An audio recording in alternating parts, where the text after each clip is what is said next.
ஒரு சொத்தை வந்துட்டு கரையம் பண்ணதுக்கு நம்ம வந்துட்டு அட்வான்ஸ் பணத்தை கொடுத்து அக்ரிமெண்ட் போடும்போது சிக்கல் இல்லாம இருக்கிறது எப்படி இந்த அக்ரிமெண்ட் வந்துட்டு போடணும்? பார்ட்டிஸோட டீடைல்ஸ் தெளிவா மென்ஷன் பண்ணணும். ஃபார் எக்ஸாம்பிள் இப்ப ஏ இருக்காருன்னா ஏயோட அப்பா, அவங்களோட ஆதார் கார்டு, அவங்களோட பேன் கார்டு, அவங்களோட பிரசன்ட் ரிசைடிங் அட்ரஸ் அதெல்லாம் தெளிவா மென்ஷன் பண்ணணும்.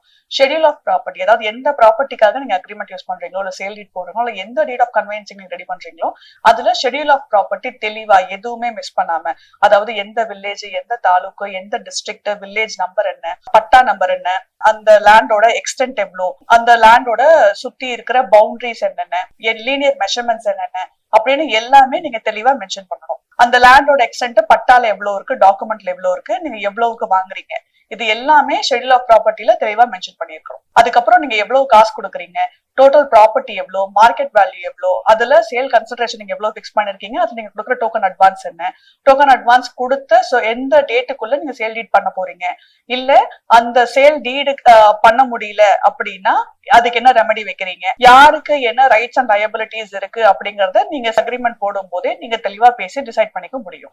சோ அது எல்லாத்தையுமே நீங்க ரெக்கார்ட் பண்ணணும் அக்ரிமெண்ட்ல. அபவ் ஆல் இந்த எல்லா டிரான்சாக்ஷன்ஸ்க்கும் விட்னஸ் ஒரு 2 பேர் சைன் பண்ணணும். அந்த விட்னஸ் அவங்கதான் வந்து எப்பவுமே வந்து ப்ரூவ் பண்ணுவாங்க இந்த டிரான்சாக்ஷன் நடந்தது அப்படிங்கிறதுக்கு ப்ரூஃபே அவங்கதான். சோ அவங்களோட ஆதார் கார்டு, அவங்களோட டீடைல்ஸ் எல்லாமே தெளிவா மென்ஷன் பண்ணிருக்கணும்.